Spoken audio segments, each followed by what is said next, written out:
Você já acordou no meio da noite com a sensação de estar sendo vigiado, mas, ao abrir os olhos, percebeu que o que estava ali não era humano. E pior, que aquilo estava se divertindo com o seu pavor. Fica comigo, porque o que o Tiago viu em cima daquela TV vai te fazer nunca mais querer apagar a luz do quarto.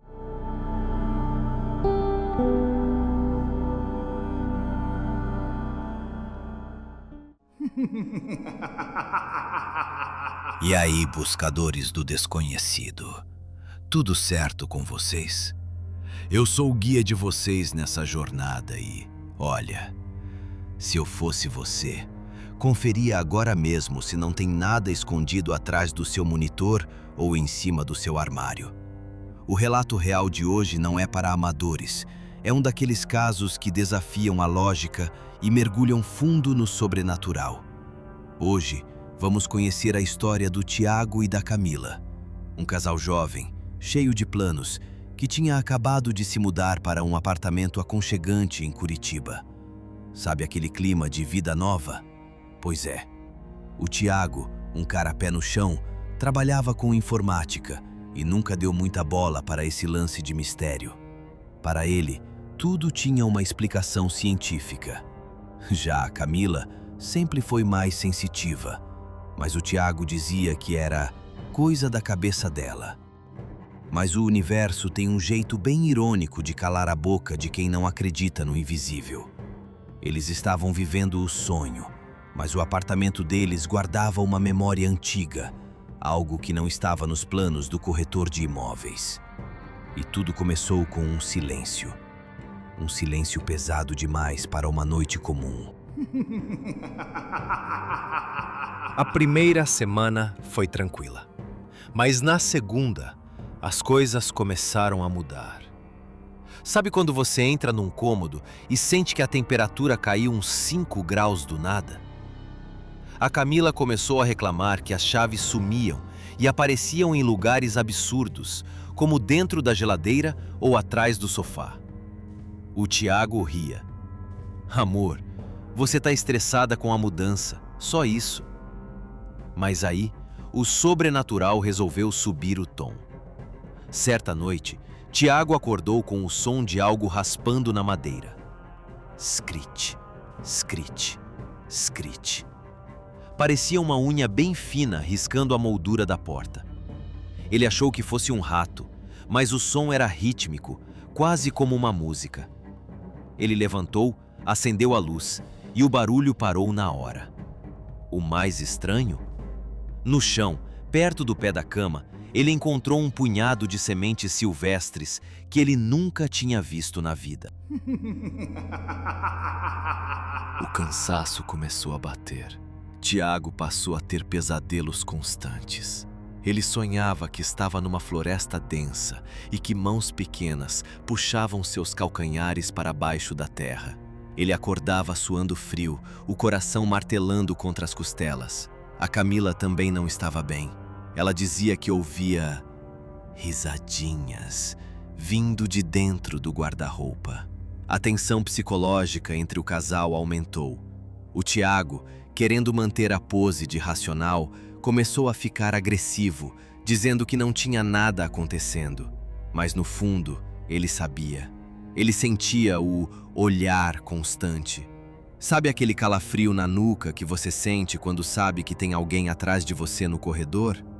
Era isso. 24 horas por dia. O ápice dessa fase foi quando a TV da sala começou a ligar sozinha às 3h15 da manhã. Mas não passava canal nenhum. Era apenas aquela estática cinza, aquele chuvisco que parece que vai formar um rosto a qualquer momento. Tiago desligava, e assim que ele encostava a cabeça no travesseiro, a TV ligava de novo. Chegamos à noite fatídica. 12 de outubro. Uma noite abafada, sem vento nenhum. Tiago e Camila tinham ido dormir exaustos após uma discussão boba.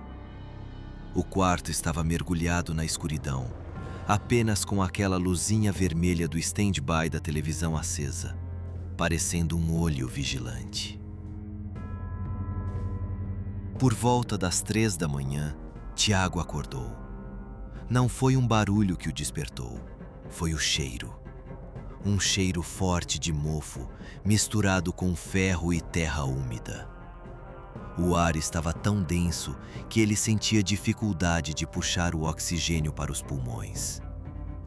Ele tentou se mexer, mas seu corpo parecia pesar uma tonelada. Ele virou o rosto lentamente para o lado da TV. Então ele viu, sentados exatamente em cima do aparelho de televisão, duas figuras minúsculas, de uns 40 centímetros, balançavam as pernas no ar. Eles não eram como os duendes de desenho animado, bonitinhos e coloridos. Não. A pele deles parecia couro velho e ressecado, de um tom cinza esverdeado. As orelhas eram longas e pontiagudas, mas cheias de cicatrizes. Mas os olhos eram o pior. Grandes, amarelados e sem pupilas visíveis, brilhando com uma malícia que não existe em seres humanos. Os dois duendes olhavam fixamente para o Tiago. Eles não piscavam. E então, eles começaram a rir. Não era uma risada comum. Era um som estridente, que parecia um assovio misturado com o som de dentes batendo uns nos outros. Um deles, o que parecia um pouco maior, apontou um dedo magro e torto para o Tiago e disse algo numa língua que parecia o barulho de folhas secas sendo esmagadas. O Tiago sentiu um nó na garganta. Ele tentou chamar a Camila, que dormia pesadamente ao seu lado, mas a voz simplesmente não saía. Era como se o sobrenatural tivesse roubado as cordas vocais dele. Os seres começaram a gesticular um para o outro, como se estivessem decidindo o que fazer com aquele humano paralisado. O menor deles desceu da TV de um jeito impossível. Ele não pulou, ele pareceu flutuar ou deslizar pelo ar, e parou na beirada da cama. Tiago sentiu o peso. Um peso pequeno, mas concentrado, como se uma pedra quente estivesse sendo colocada sobre seus pés. O duende começou a subir pelo corpo dele, centímetro por centímetro. As unhas afiadas perfuravam o lençol e beliscavam a pele das pernas do Tiago. A risadinha continuava, cada vez mais alta, cada vez mais agressiva.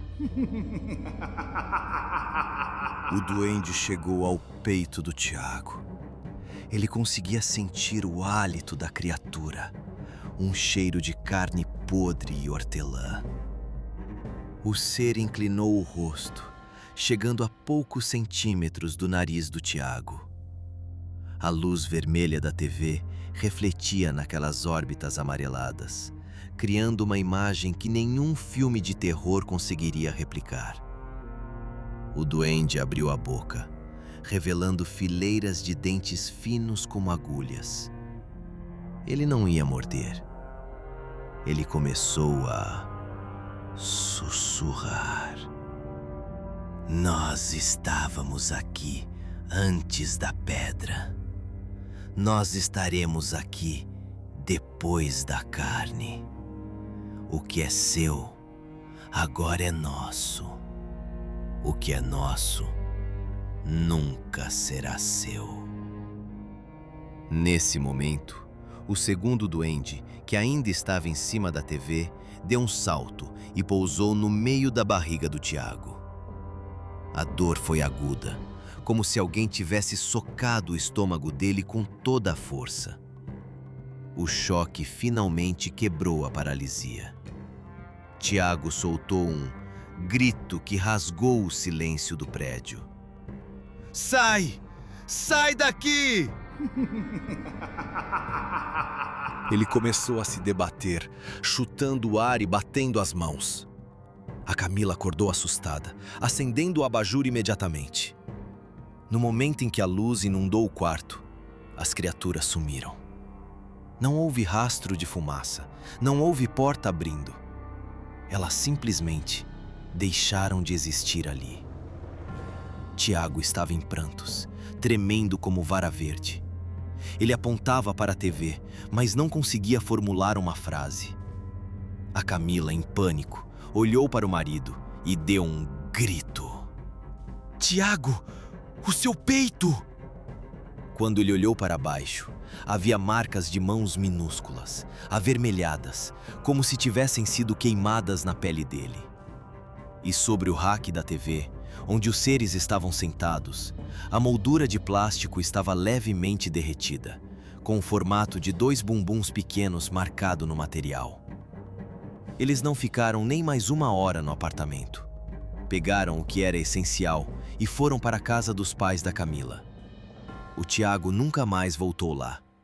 Ele mandou uma empresa de mudança tirar tudo, e os funcionários relataram que sentiram um desconforto absurdo, como se centenas de olhos estivessem vigiando cada caixa que saía.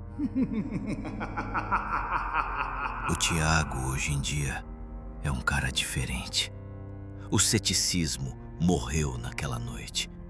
Ele sabe que o mundo é muito mais vasto e perigoso do que a nossa vã filosofia pode imaginar. O mistério dos duendes não é algo de contos de fadas. São entidades antigas, donas da terra, que não aceitam intrusos em seus domínios. Dizem que eles ainda estão lá, naquele apartamento 302. Dizem que o próximo casal que entrar vai ouvir as risadinhas e sentir o cheiro de terra molhada. Porque quando o sobrenatural marca um território, ele raramente desiste. E a lição que fica, meus amigos, é clara. Respeitem o silêncio da noite. Se você acordar e sentir que tem algo te olhando, não tente ser o herói racional. Algumas coisas não querem ser entendidas, elas só querem ser temidas. E você? Já teve algum encontro com o inexplicável? Já viu vultos pequenos ou sentiu que algo mudou de lugar na sua casa sem explicação? Não guarda isso só para você. O medo compartilhado é um peso a menos. Comenta aqui embaixo o seu relato real. Eu leio tudo e a sua história pode ser a próxima a aparecer aqui no canal. Se você curte esse tipo de mistério e quer mais histórias que te façam perder o sono, já sabe. Deixa o like, se inscreve e ativa o sininho para não perder nenhum relato do sobrenatural. Cuidado com o que observa você do topo da sua TV hoje à noite. A gente se vê na próxima jornada. Fui!